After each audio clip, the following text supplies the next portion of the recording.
People who work at five-star hotels, what type of stuff goes on in those hotels? Or secrets that management doesn't want people to know? Story 1. We, the hotel staff, don't want the guests to know that the people who stayed in the room before them were nasty. The housekeeping gets the brunt of it. I've seen them carry out bags of used toys, peel used rubbers off of every surface, and scrub poop, actual human presumably poop, off places there's no reason for it to be. The worst, though, was the couple that wanted a home birth but not, at home because it's gross, obviously. We had to deal with that hazmat situation. We screwed them as hard as we could with penalties and fees, though. Also, sorry, I don't want to bring my vulnerable new baby into the world in some disease-infested Vegas-style hotel suite that would look like a blender accident under a black light. Nah, I'm good. Home would be better, though, still not for me. Before we continue, do us a quick favor, smash that like button, and subscribe to support our channel. Story 2. I worked in five-star hotels in Beverly Hills. Boy, have I seen some things. One day, a sheikh picks up a dancer in the bar, takes her to his room. She then roofies him and steals tens of thousands of dollars of cash, watches, and valuables. Some husbands would confidently greet staff with their mistress on their arm on Thursday night, only to return the next evening with their wife, as if nothing had happened. One famous teen celebrity left behind a hotel room littered with needles and various drug paraphernalia, leaving housekeeping to deal with the mess. I've also witnessed Middle Eastern royalty ship in several Ferraris and Lamborghinis from their home country just to drive them around for the week, only to be caught drag racing through the quiet neighborhoods of Beverly Hills later that night. The largest checkout bill I ever saw was around $2 million. The guest had rented out an entire floor of suites for 3 weeks and casually paid the bill via wire transfer. Then there was the time a guest requested $100,000 in cash because his wife wanted to go shopping on Rodeo Drive the next morning. The local bank didn't even have that kind of cash on hand. We had to arrange for an armored truck from the central LA branch to deliver it. Story 3. I once worked at a hotel that fancied itself as a 5-star establishment, though in reality, it barely scraped together the standards of a 3-star. The oil baron who owned it spent more time loitering in the lobby than managing his actual empire, and he expected the staff to cater to his every whim, all while paying us laughably low wages. Naturally, this led to a revolving door of underqualified hires, and nowhere was that more evident than in our security department. While a few of the older guards were ex-military and genuinely some of the most entertaining, capable people I've ever worked with, the newer recruits fancied themselves as future cops. They were particularly obsessed with catching the scum who dared solicit a swerker under our so-called prestigious roof. Cue a perfectly routine Friday night. We had a large group of conference attendees staying with us, mostly elderly evangelicals, who, true to stereotype, all seemed to retire to their rooms unnaturally early. But amid all that orderliness, one vigilant security guard named Brad spotted what he believed to be a lone white female slipping into a guest's room during the late-night hours. Acting entirely on instinct, and without so much as checking in with the front desk, Brad stormed up to the room and knocked like he was about to issue a warrant. When the confused male guest opened the door, Brad leaned in and, with the intensity of a whispery southern drawl, asked, "Sir, is that a swerker that just went into your room?" The guest stared at him, more baffled than offended, and calmly replied, "That would be my wife. Her flight just arrived." And that, my friends, is how we earned ourselves the hotel's first ever all-staff meeting. Story 4. Working in hospitality means sometimes you're watching for signs of sex trafficking or quietly handling guests' check-ins under fake names, often cheating spouses whose angry partners call demanding answers you legally can't provide.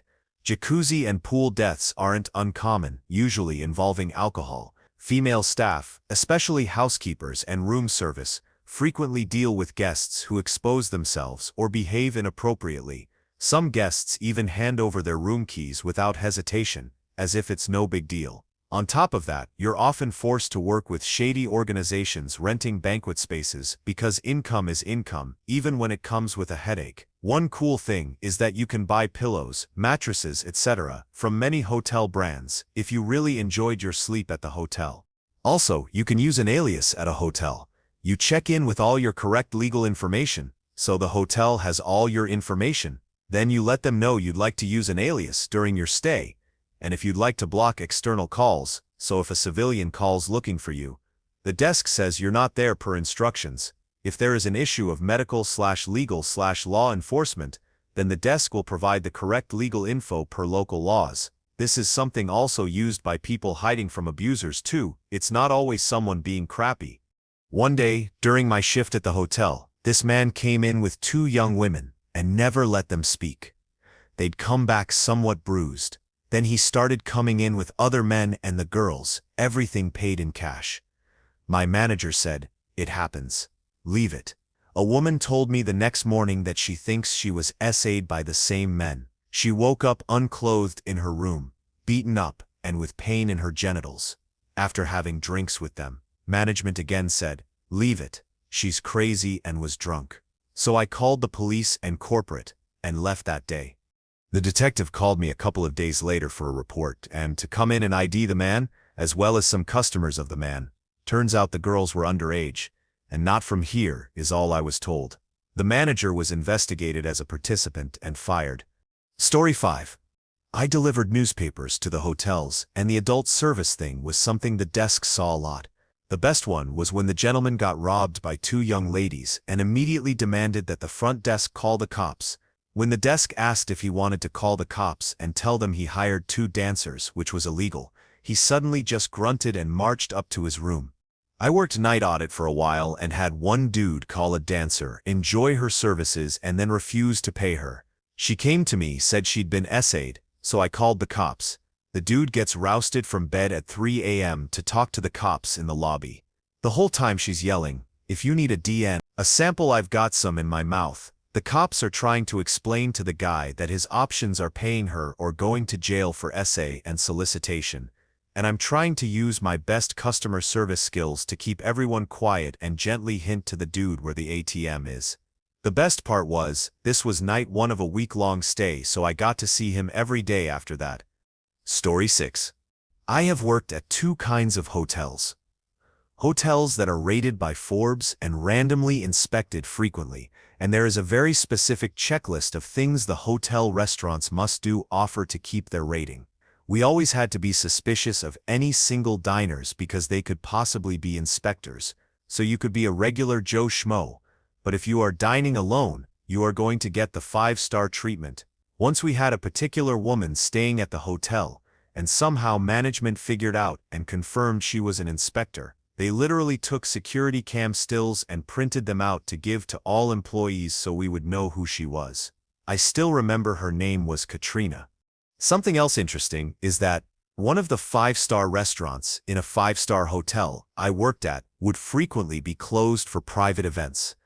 There was usually a contract written beforehand stating that the group must spend a minimum amount of money. We got automatic gratuity on whatever that minimum was, but the goal was to go over so we would make more money. The people at the events usually didn't know these details since they weren't the ones paying, and towards the end of the night, if they hadn't reached the minimum, we would have to start pouring the most expensive wine and liquors to meet the goal. And people still tipped cash on the open bars, so it was easy to walk away with $500 a night in tips after those parties. It was the easiest money I ever made.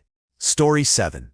It wasn't a 5-star hotel, but about 2 years ago, I was on a work trip in a Midwest city. Mid-range hotel for a major brand, which I picked because I have status with them. I went to Orange Theory Fitness after I finished with the client, picked up takeout, and went back to the room. After I cleaned up, I got into bed to watch a couple of episodes of Jane the Virgin. I kept getting a whiff of something. I thought it was my gross, sweaty workout clothes.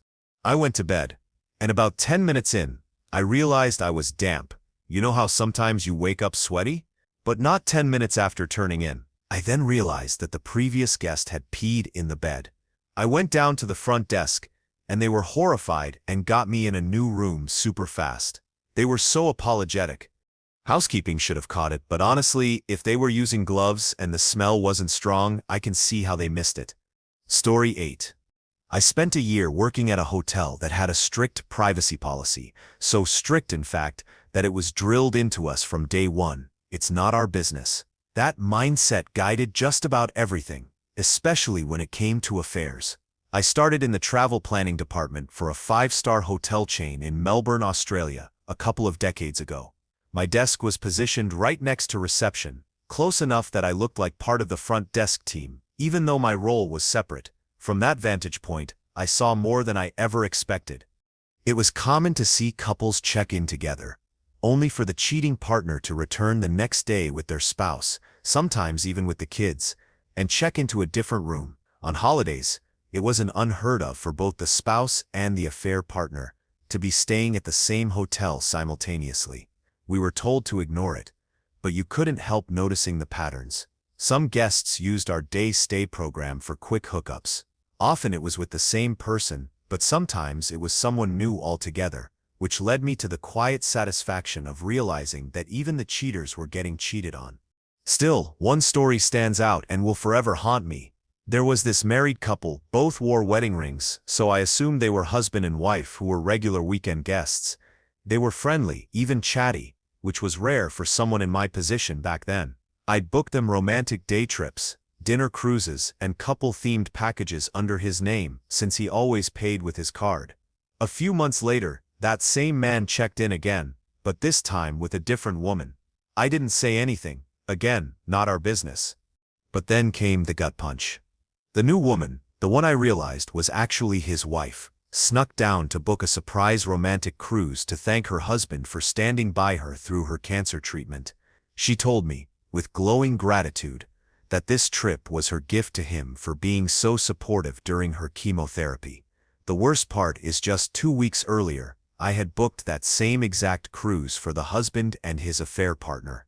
I remember feeling physically sick. I wanted to say something, but I didn't. I followed the rules, knowing full well that breaching privacy would cost me my job. And as if to twist the knife further, the affair partner later showed up again with her husband. When I saw her ID, it confirmed that she and the cheating husband had been meeting under fake names the whole time. Affairs weren't the only scandal.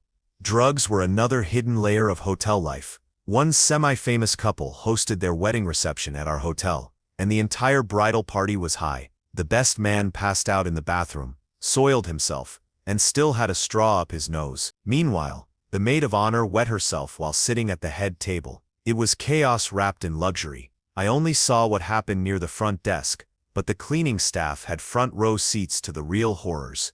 Stuff hotels hope the public never finds out. I saw more than enough to know that if walls could talk, hotels would be silenced forever. Story 9.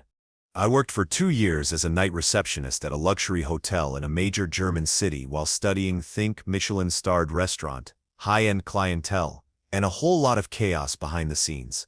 I saw and had to handle more than I ever expected. For instance, I often had to discreetly escort girlfriends, groupies, or dancers through the service tunnels to their waiting cabs out back, while a colleague stalled a VIP guest's wife in the lobby and housekeeping scrambled to clean or swap the room so she wouldn't walk into evidence of an orgy that had just wrapped up. This wasn't a one-time thing, it happened multiple times. Pro footballers were by far the worst offenders, but the tips they left made it tolerable. One memorable night, a group of Japanese businessmen approached me around midnight, asking for a Japanese dancer. That type of request is difficult to fulfill on such short notice. Usually it takes a day or two to arrange, especially for more exotic requests. When I tried to suggest alternatives, they awkwardly admitted their preference stemmed from anxiety that European dancers might mock their supposedly small package. Lovely conversation at 1 a.m. Adult service arrangements were just part of the hotel's nightly rhythm. Every evening you'd see older, wealthy businessmen at the bar with younger women, some barely out of their teens. Some dancers were basically regulars, checking in with a different man almost every night. And it didn't take a genius to spot a suff worker, a young attractive woman showing up around 8-10 p.m. and leaving a few hours later with wet hair is usually a dead giveaway. We didn't judge, but part of the job was understanding exactly what was going on without ever acknowledging it aloud.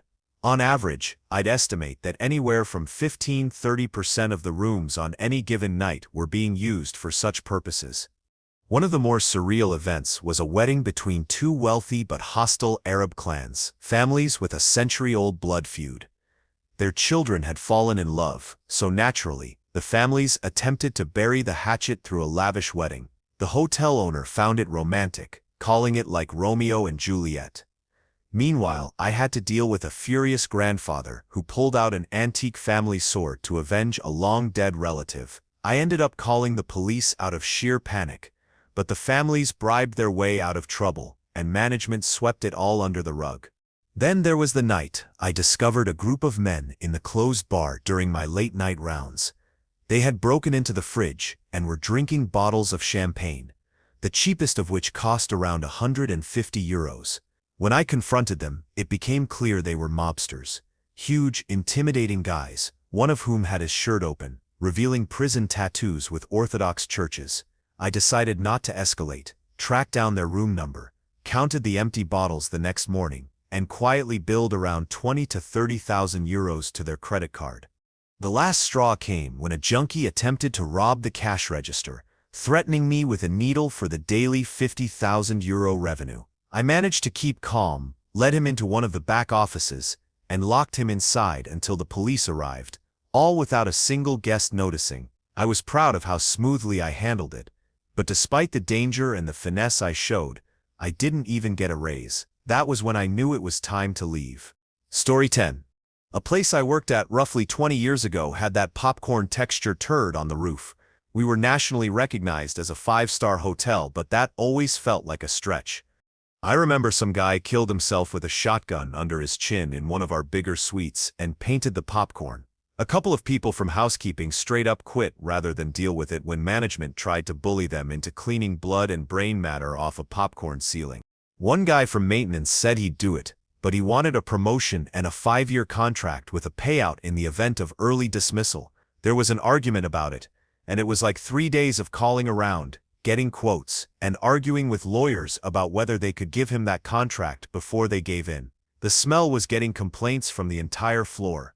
That dude did the whole cleanup with a pair of drywall ceiling stilts, got the promotion and the contract. That crap can have been legal, even then. But management didn't want the fuss of a hazmat crew or crime scene cleanup going through the hotel. I left a few months after that, but I heard a few years later from a former coworker that they had an incident and fired all of housekeeping and maintenance. Except for that guy, he was the only person to survive the purge. Story 11. I don't work in hospitality anymore, but I used to. This isn't really shenanigans, but the staff is not that impressed by famous or rich people as some would think we should be. It was a fancy hotel. We had rich and famous guests all the time, and it was usually the ones nowhere near the top of the ladder who tried to be the most imperious and expected the most deference. If you have to try to convince us you're high status, you aren't. We'd provide polite, professional service for all our guests and try to be helpful and accommodating, but being a C-list actor or whatever isn't going to get you a table in a full restaurant or an upgrade to the already occupied fancier suites. And if there's a severe blizzard and the airport is closed, we can open it for you because you're too special to have to wait to fly out, even if you're a very important businessman. I found while working in one of the higher-end hotels in my city that the really famous people don't want attention at all. They don't want room service or staff hanging around. Even the welcoming group of the GM and friends is a bit much. Just go away and let them be alone. 9 out of 10 times, you would just hear video games or a movie from the room. They just want their alone time. It's the D-list celebrities who know damn well they're not all that demand the attention, likely to prove to themselves that they are important. And don't even start on people whose biggest claim to fame involves Twitter, Instagram, or influencer. Freaking parasites who expect to be treated like billionaires, but not cough up a single cent. The truly rich and famous are in fact rarely ever the ones who make a fuss of their status and can be some of the most polite and sensible ones. It's the influencers who are clawing for deference. This was a few years back, but of the many stars who have stayed at one of my hotels, the most memorable was Lady Gaga. When fans found out where she was staying, they flocked over to the hotel hoping for a glimpse of her or to get her autograph. But as you can imagine, when the crowd gets too big, it can cause operational headaches. Gaga was very aware of this and took initiative to manage her little monsters, as she calls them. She tweeted and asked her fans to be good and keep them under control. even ordered pizza from the hotel kitchen for all of them waiting outside in the driveway. We couldn't have asked for a more considerate guest of her stature. In the words of my general manager, she is incredibly switched on. Story 12. As part of our training as bellmen, we are to ask open-ended questions to the children to make sure they aren't being used for trafficking when bringing in luggage to dad and daughter types. My dad works in security in the same hotel, so he often gives me a heads up if the guest with the child is already under suspicion regarding their behavior at the front desk for check-in. It rarely happens, but hotels are the breeding grounds for such traffickers. The questions vary depending on the amount of information security and the front desk tells the crew. Has this guest ever stayed with us or any of our different umbrella hotels? What events are currently going on in the hotel? Was the child uncomfortable upon entry? Looking down, crying, silent, dirty clothing. The lines of questions to try to get the child to speak in general, as many traffickers take in children who don't speak English. Otherwise, questions about their stay get directed at the child instead of the guardian. What adventures are you guys up to here in Chicago? Is your dad here on business? We crouch and ask if they would like to help the bellman work. Most kids love the experience. We usually crouch down and try to make eye contact. If I can definitively tell security that the child is 100% comfortable in their surroundings, or if the guardian tries to lead the child away from me deliberately, security gets an internal investigation going. My dad has given me confirmations of arrests made of guests that I had attended to. Summer is a hectic season, and it happens more than you would like. Story 13. In some places, there's a reasonable chance somebody has passed away in your bed. Obviously, it varies with the type of hotel and its clientele, but some places you get expires weekly. Not that the hotel is unsafe, but unfit for old people overexerting themselves. One place I worked, maybe 40% of the beds had been passed away. Also, bedbugs. They happen in every hotel. You might be paying $5,000 a night, but your luggage was in the hold with everyone else's. If there are only one or two bugs, and none in the adjacent rooms diamond style, so above, below, and both sides, then you brought them in. So, when you arrive at the hotel room, never put your luggage on the bed, keep the lights off, put the luggage in the bathroom, and then at the head of the mattress, peel back the sheets and mattress pad. Bedbugs tend to congregate there, but scatter when there is light. If you find bedbugs, you can request another room. But you know what I never saw happen? Maids stealing. Everyone always points at the maids when they lose stuff, but we always find it. No way the maids are risking their jobs over your used iPad or mall jewelry. With tips, they make pretty decent money. Story 14. I worked as a guest room attendant in a 5-diamond hotel for years, and there was over a year period that went by where we didn't get a clean glass delivery. We didn't have dishwashers in the room, so management was complicit. This was in a 5-diamond, one of the top resorts in the world. So, never trust the glass in rooms. The GRAs are so stretched thin on time that they will clean the glasses with the same rags they clean the bathroom. After all, their goal is to make the room look clean. Story 15. The hotel doesn't bat an eye at adult services or whatever goes on in the rooms as long as it doesn't affect other guests. Half the women who come to the bar are working girls looking for a sale. The only thing that the hotel industry ever really reports is human trafficking. There are telltale signs, and if something doesn't add up, we do report it to local authorities. I don't know about all 5-star hotels, but I'm sure this happens at most of them. Front desk reservation staff will basically stalk you online if you're a notable VIP, and your picture will be shared internally to ensure everyone recognizes you, so you feel special when you arrive, and everyone already knows who you are. I didn't work at a 5-star hotel, but it was a mid-range hotel that catered mostly to business people. I worked weekend overnights, and we had a corn shoot happen one weekend. We told them to shut the curtains and everything was fine. The girls came out and ordered a bunch of food and paid with stacks of dollar bills. Story 16. Management wants things to be automatic for you. A person is there when you need them and every item you could need before you need it. But the scale of that is purposefully hidden. For example, you see your housekeeper. You might see that there are 5 other housekeepers on that floor, a houseman per floor, and a special request delivery person, if you look closely. You don't see the 4-man 6 desk workers manning the radios so that we know when to enter certain rooms, who wants special pillows, How we manage the 3 rooms that all want service at 1 p.m., or replacing rooms that asked for no service. You don't see the 6 supervisors spot-checking the checkout rooms for cleanliness, nor do you see the laundry teams, plural. You might see the public parlor attendants, but you probably won't see the team cleaning the pool or deep cleaning the gym sauna. At 7:30 a.m. every morning, the service area just explodes with activity, like you kicked 2 ant nests at once. 60 housekeepers on a single shift. Guess it's a slow day, and that's just housekeeping. We have 3 industrial-scale kitchens for various purposes. 4, if you count pastries. Security teams, contact companies for large events, and teams of engineers in every specialty. I don't even know where the IT office is, but we do have one. I'm one of the more knowledgeable on where to find items for special requests, and I still find new storage rooms every other week. We found a 1930s printing press. Nobody knew we had.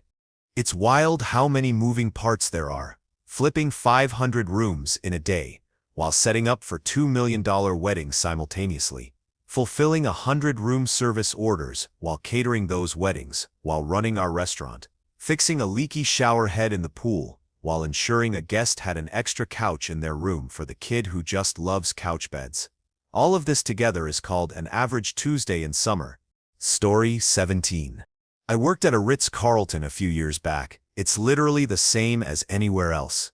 The hotel staff is amazing at their job, but on their personal time they're just as gone as everyone else.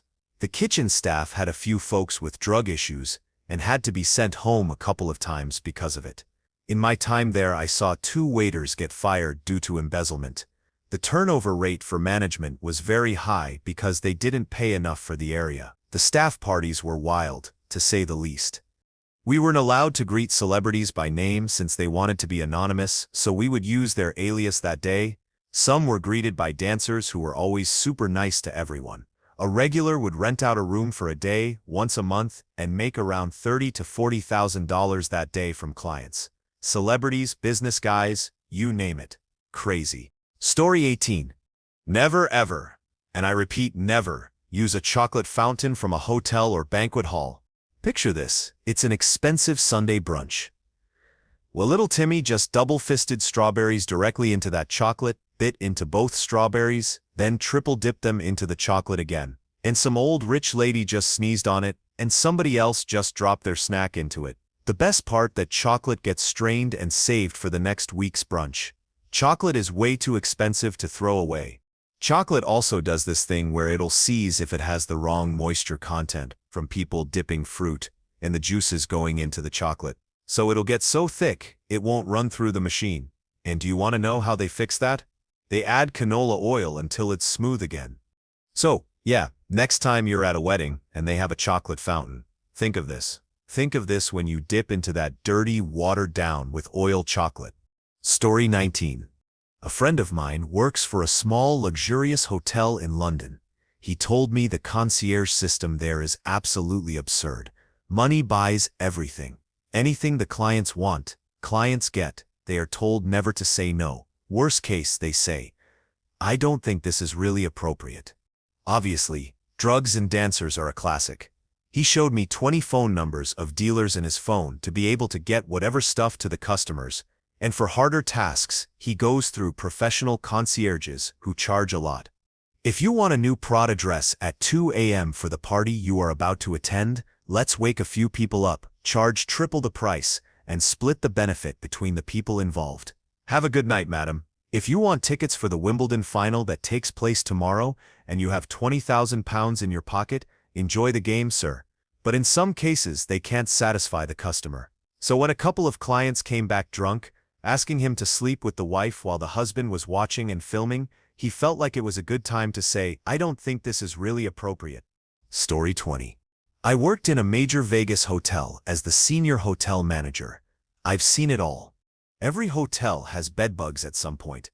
It's not the hotel's fault. We noticed international travelers tend to bring them, probably because they're staying at multiple hotels per trip. You can even get them from the airplane to check for bedbugs. Just inspect each layer of the sheets, under the pillows, and the mattress. They look like tiny roaches. If you see blood spots on the sheets the next morning, that's usually a sign you have been bitten, but the bites can sometimes take a few days to show or get noticed. Checking in late at night sometimes means free upgrades or discounted upgrade rates. We would try to sell every last suite at night for almost 80% off. We just wanted something, so they don't go unoccupied. Sometimes, if we were oversold on rooms, the late arrivals, midnight, would get a free suite upgrade because we had no choice. Of course, this could also backfire if the hotel is sold out. You may get downgraded for being a late arrival. When you complain, the nicest, most understanding guest gets the best compensation, and the rude guest gets the bare minimum. Always treat the staff with respect and be friendly. You'd be surprised at the number of rude people, even for the smallest of issues. Story 21. Corporate intern events where the kids would get plied with drinks, which was infuriating. We had one company annually bring 80 interns as part of a site visit tour, and it was a nightmare. I was sure someone would pass away every year. One year there were 3 hospitalizations, and one of the boys sent the hospital bill to the hotel. To be clear, the entire F&B team knew about the event and was very vigilant about refusing service. We were not involved or liable in his medical issue, particularly because he and all of his intern colleagues trashed everything. We had to prepare the lobby by removing sculptures and porcelain plant pots. One year, we started always removing a kind of sharp-cornered bookcase because too many drunk interns had hurt themselves on it. There were bodily fluids everywhere, and linens were destroyed beyond continued use. The plumbing broke daily. There was always smoking damage in some rooms. But all the adults were useless, of course, and all adults were culpable in providing alcohol to the underage people. The company accepted the bill for the damage every year, and always came back, and we would add literally everything we could. We would tack weeks' worth of room nights onto their bill because we had to keep dozens of rooms out of service while damage was repaired. The company paid for everything we comped for complaining guests, too. They also paid for anything we had to replace, and they were so used to the damage fees that we would just throw things in there sometimes. Like a treadmill finally breaking down during their residence. But did one of their guests break it? Don't know, didn't care. They bought us a new treadmill. Story 22. I worked in security for one, and housekeeping called us all the time for drugs they'd find in a room. The first thing we'd ask for is the room number, and we'd look up the name of the guest. If it were a VIP or someone important to us, we'd tell them to leave it there, and we'd take care of it. If the guest was someone we didn't know and not important to us, we'd go up there and take it out of the room, then threaten to evict them from their stay if they did it again. The clues or hints we would use were, what's their status tier? Diamond members almost always got a pass. How did they book the room? If it were a third party like Expedia, no pass. How many times had they stayed at our specific property? If it's 5 or more, then pass. How much had they charged up? If they were spending money on property outside of the room rate, then pass. Basically, you could have powder in your room if you spent enough money. Story 23. My husband worked at several luxury hotels and residences, and besides how absolutely disgusting everything inside the rooms actually is, I was most shocked by the behavior of the ultra-rich. I'm not talking about businessmen and doctors. I'm talking Saudi princes and heirs to dynasty families. The level of comfort and technology these people have come to expect is something we cannot imagine. What do you mean there isn't access to intercoms next to the bathroom for when I need services while going potty? The television inside the shower is only a 40-inch, and there is no gold in this room. I need a better suite. I'm gonna need you to go out, buy me better bedding, remake my bed, and then do it again tomorrow because I won't sleep on the same bedding twice. And that's just the tip of the iceberg. Story 24. I used to work at a 5-star hotel in Miami in 2001. There was a lot of damage done to the rooms by very entitled rich and famous people, but it was a beautiful hotel and still is. Stunning. There were a lot of parties though. A lot of powder pills and debauchery. Outcasts stayed there for 2 days, Andre 3000 and Big Boy. I'd met a lot of famous people, but none were as kind as they were. Absolutely none.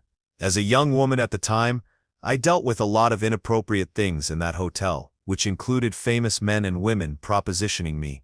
I had more women proposition me to sleep with them than men, oddly, and some were celebrities and socialites, others were just super rich or girlfriends of athletes or artists.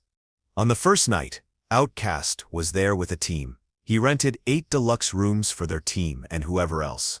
A couple of women were harassing me in an elevator because I wouldn't give them the room number for either party. I got spat on and shoved in there. I was really shaken up and cried hysterically when I got down to the lobby.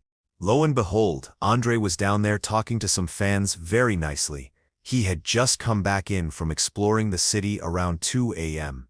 He went searching for a vegan spot. He saw me crying and came over to where I was standing to ask if I was okay. Firstly, I couldn't even make words out because I love Outcast, and I felt humiliated. He sat down with me, and the same woman harassing me in the elevator from the 12th floor to the lobby just observed and called to him for his attention. "Why are you with that ugly jerk of a woman?" referencing me. "She's a rude, desperate woman. Wouldn't let us come find you." He had a look of disgust on his face and just told them that I was his close friend from Atlanta. The funny thing is that I am from Atlanta. And earlier in the day we checked them in and I told them how much they meant to me as a girl from Atlanta. He actually ended up speaking with me most of the night in the lobby, and we went on the rooftop after I got cleaned up. My manager was very cool and handled everything. She had gotten those girls escorted off the premises, which was a relatively painless thing. Within the hour, thanks to his complaint, Andre, they were gone. After I got cleaned up and they left, we just hung out most of the night. I was still on shift, but my manager was just so understanding. We must have spoken until 7 a.m. I never forget them. Andre gave me 5 free tickets to a sold-out show they were doing the next night. I brought my friends with me, have us backstage treatment, and a ride there. Hung out in his bus after, and hung with Big Boy too. They had separate tour buses, and Andre's didn't have any liquor or drugs. He was vegan and holistic at that time. He had his chef make us a chickpea salad, and it was one of the best moments of my life. I'm probably the only person with a photo album that they keep up with now, but I look at the pics I got developed from that night. There's a picture of Andre and me hugging and making a stupid face. I look at it sometimes, because I remember how happy that experience made me. I was supposed to work that night, but my manager gave me a free pass for the weekend. She stepped in for me. Funnily enough, years later, I was in Ireland for a friend's wedding, and he and I stayed at the same hotel. He was shooting the Jimi Hendrix movie. We were on the elevator together because we stayed on the same floor. He actually said hello, and we got to talking. He just said I looked familiar to him, and I told him we met years ago. It was a come-to-Jesus moment in my life. We hugged for so long. This was maybe 2012. Saw him again by chance in Philly in 2019, where I now live. Took a picture, and this time swapped numbers. I never text him, but I'm so glad this came out of working in a hotel 20 years ago. I would never work in a hotel again, but this was an experience I'm so thankful for. Story 25. I've been working at a 5-star hotel for over 3.5 years, and let me tell you, there's a lot more going on behind the polished smiles and luxury branding than most guests ever realize. So much of what we're trained to present as standard practice is really just for show. Take first in, first out, for example, that golden rule in hospitality, where the older stock, especially perishable items, is supposed to be used before the newer ones to avoid waste. In theory, it's basic inventory control. In practice, almost no one follows it. I watched kitchen staff put meat on the buffet line that had clearly passed its best-by date more than once. As long as it looked decent and didn't smell off, it went straight out for guests to serve themselves. Overbooking is another shady but common practice. During big events, festivals, or trade fairs, hotels often sell more rooms than they actually have. The idea is based on probability. Some guests won't show up, especially since many bookings are prepaid and non-refundable during those busy periods. So the hotel racks in extra money, banking on no-shows. But if everyone does show up, well, good luck. You'll either get walked to a less desirable hotel comped with a free drink or simply told, sorry, we're at capacity.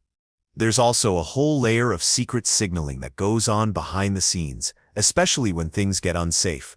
I worked mostly at the front desk, the front line, where everyone passes through guests, scammers, even people with criminal intent.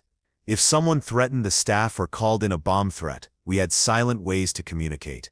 At the front desk, the signal was dropping a stapler. That seemingly innocent sound was our quiet alarm. In the food and beverage departments, staff who were harassed by a guest weren't supposed to directly confront them.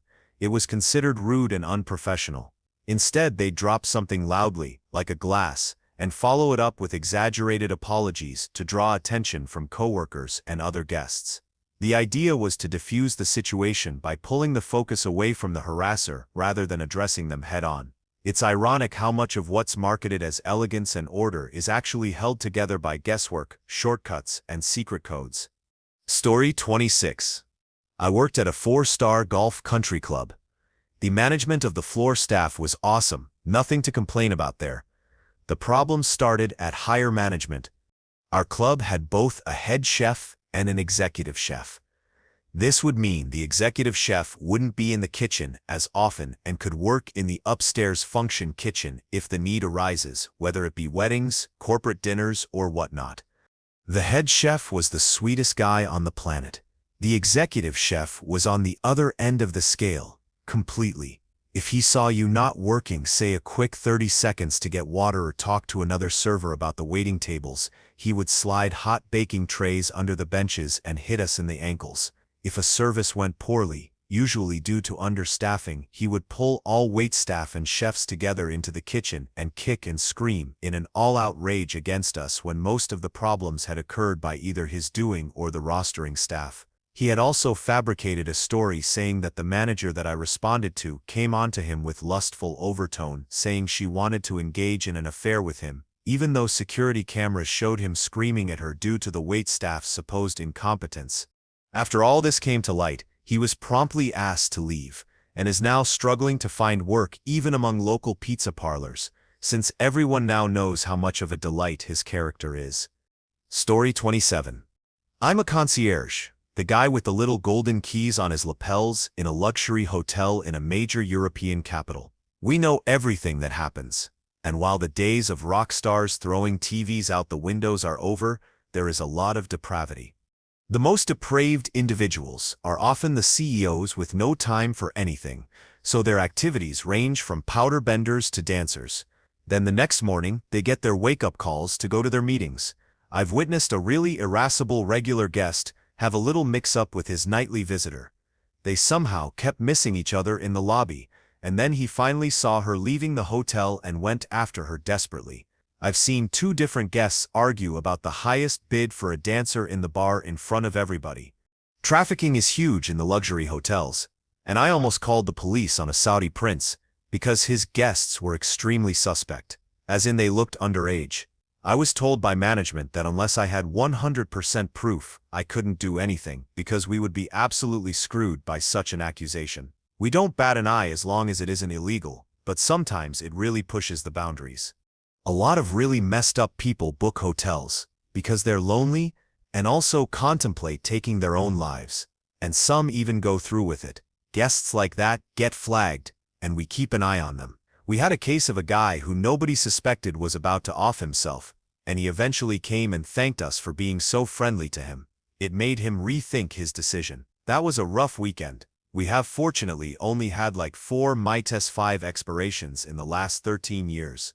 There's a lot of infidelity, and I could have a field day with the number of famous people I have seen cheating on their partners. It's kind of expected, but at the same time, it's really ridiculous too. Lots of people who are not officially out will have call boys up in their rooms and stuff. Story 28.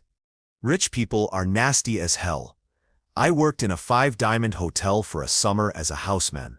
I basically went to the rooms, picked up the linen and trash, and brought fresh linen and supplies for the cleaning ladies. I have found half-smoked cigars in a no-smoking room, underwear with human fluids, half-eaten pizzas in the light fixtures, men remains in the mirror, used rubber in random places, half-drunk 1-liter bottles of booze, an entire suit that went unclaimed all summer, various toys, you name it, I probably have found it. The breaking point was when I had to cover for the afternoon cleaning lady. God, I still shiver at the thought of it. I was called at around 5 in the afternoon to freshen the ladies' room near the restaurant. I assumed it was only a matter of replenishing toilet paper and emptying the trash bin. Boy, was I wrong. There was an unholy smell permeating the area. I could pinpoint the location of the smell until I walked up to the baby changing stating and dropped it down. The thing was absolutely covered in feces, and there were tiny handprints all over the station. I radioed it in, and they told me to clean it. I said that this was clearly a biohazard and required hazmat to clean up. They told me to clean it regardless. I said screw you and walked out. I hate rich people. Story 29. Big discounts for complainers are typical, but the bigger the complainer, the bigger the discount.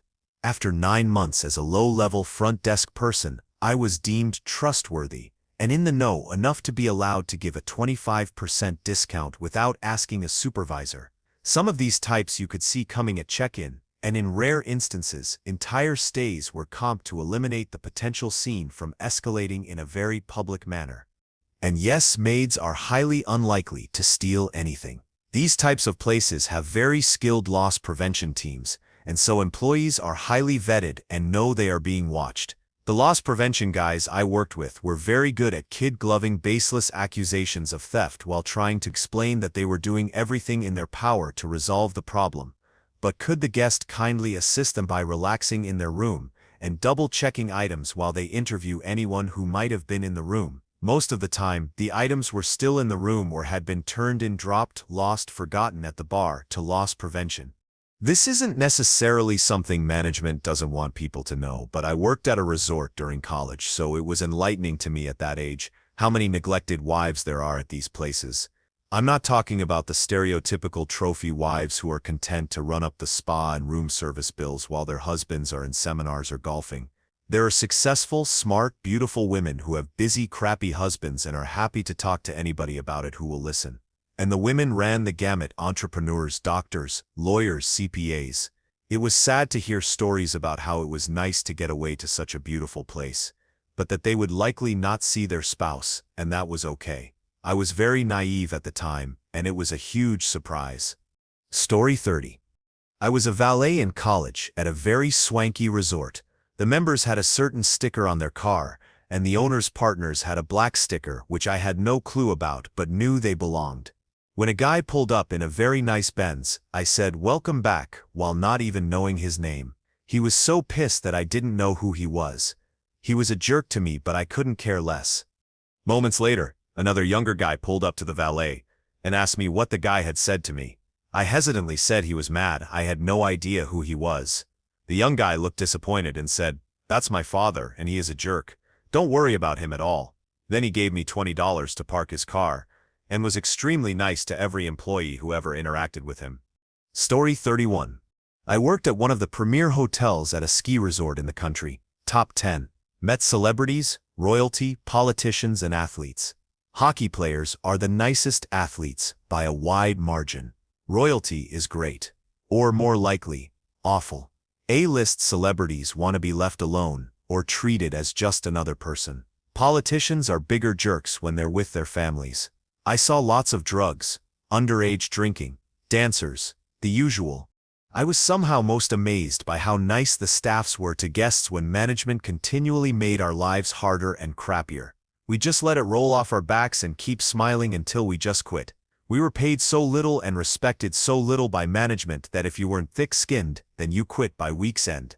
The best thing I saw was the hotel dog, and well, he escaped his pen, made straight for the high-end restaurant, and went hog wild, jumped on a few tables, and scarfed $100 steaks like they were M&Ms. Some guy and I saw it while we worked during the ski day, and cleaned up into the evening. So, it was just him and I finishing up in our department at the time, which was by the dog's kennel. We both saw him trying to escape, and we could have stopped it, but we just wanted to watch the world burn. Greatest day of work there by far.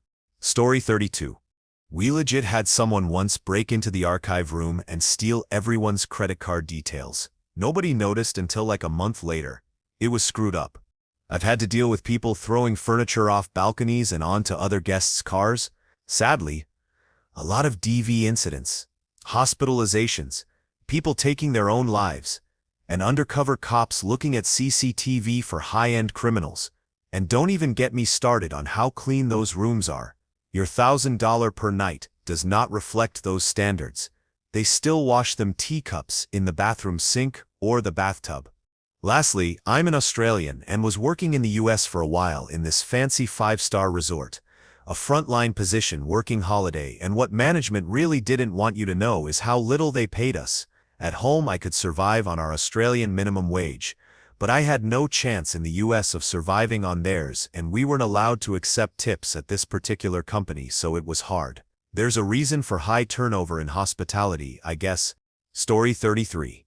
The higher-ups don't care about their employees. I worked at a hotel that was connected to a casino as a housekeeper, and it was one of the worst experiences.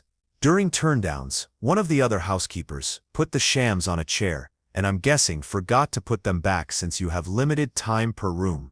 And then the next morning, the manager was very angry and had a printed-out photo of the pillows on the chair.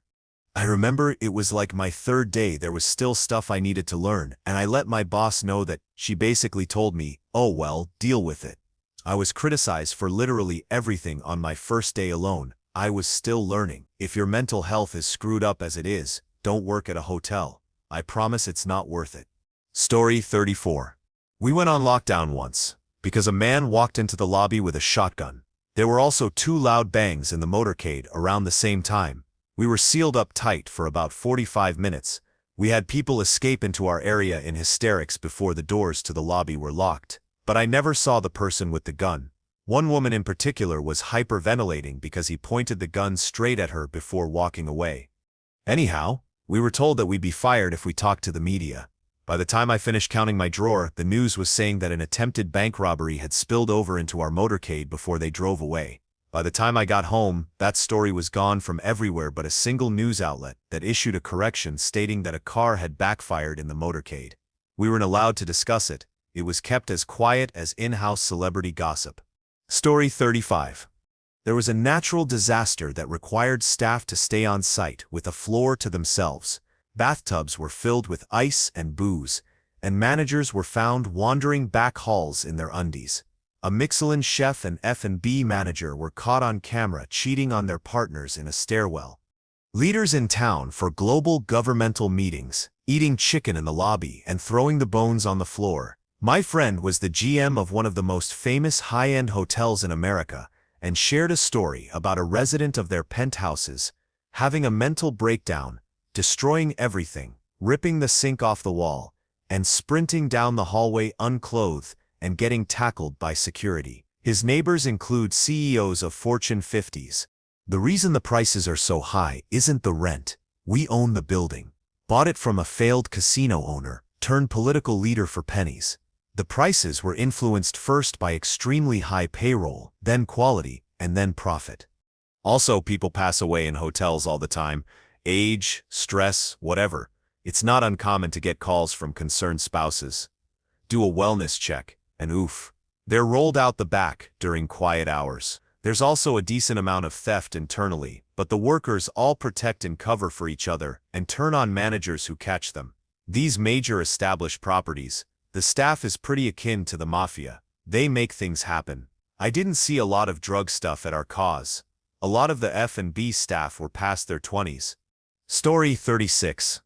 I used to work as a server at an Indian restaurant located near an elite, rich-class neighborhood in Fort Lauderdale. One couple who permanently dine on Friday evening arrives in a convertible Rolls-Royce. They usually sit outside near the corridor, and if that table is occupied, then they'll wait.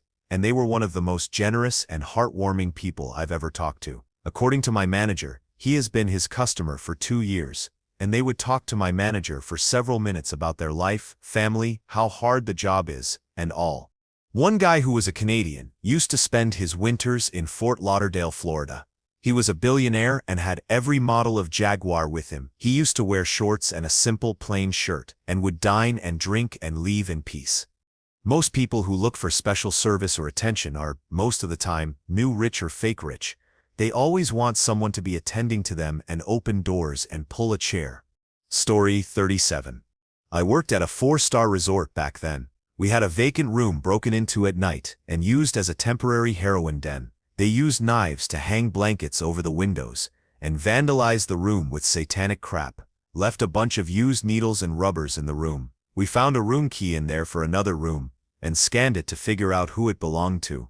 The key we found in the room belonged to another guest who had checked in 2 days prior for a week's stay. It turns out she was an addict, and her dealers broke into one of the vacant rooms, and she went and partied with them all night in the vacant room. Why they didn't just go do all of this in her room is beyond me. They broke into a vacant room when they had a perfectly good and legal room to do this all in. Anyway, we had her arrested early in the morning before the other guests were awake. Business as usual in the hospitality industry. Story 38. I wrote travel guides to places in the Middle East, Dubai, Qatar, Bahrain, Oman, and have stayed in lots of 5-star hotels around the world for work. The whole 5-star system is murky from the start. The manager at a top-class London hotel told me that the hotel grading system in general is utter nonsense. The problem, he said, is that the list of criteria to reach each of the star ratings is little more than a tick sheet, albeit with around 500 factors to consider. For example, one criterion for being considered 5-star is fresh flowers being present in guest rooms, but there's a huge difference between a big, ornate display of orchids and a bunch of daffodils. The presence of either would technically tick the box, and in theory, you could fulfill all the required 5-star criteria yet be hugely inferior to the hotel next door that offers all the same things, but at a much higher quality and standard. The Forbes travel guide gave just 6 London hotels a 5-star rating, including the one my insider works at. But that means that fantastic hotels like the Ritz, the Langham, the Berkeley, and Mandarin Oriental Hyde Park are only 4-star. Are they really 20% inferior to the 5-star rated Al Bustan Rotana in Garhoud in Dubai, which is basically a business hotel near the airport? It's also difficult to maintain a consistent roll call of criteria as modern demands change. For example, Wi-Fi in the room is a relatively recent expectation, and what we expect as standard has changed over the years. So what constitutes luxury now has altered accordingly. When the Savoy Hotel in London opened in 1889, it was boasting about features such as electric lifts, speaking tubes to link each floor, and fully plumbed bathrooms. Now though, in the era of the internet, crowdsourcing is often the most reliable way to judge somewhere. When hundreds of people on sites like TripAdvisor say a place is overpriced and terrible, then it doesn't matter what the official guidebook says. And if a 1-star hotel gets nothing but praise from 90% of the people commenting, there's your consensus of rating right there. Thank you for watching. If you enjoyed this video, be sure to give it a thumbs up, subscribe, and hit the bell icon so you never miss an update.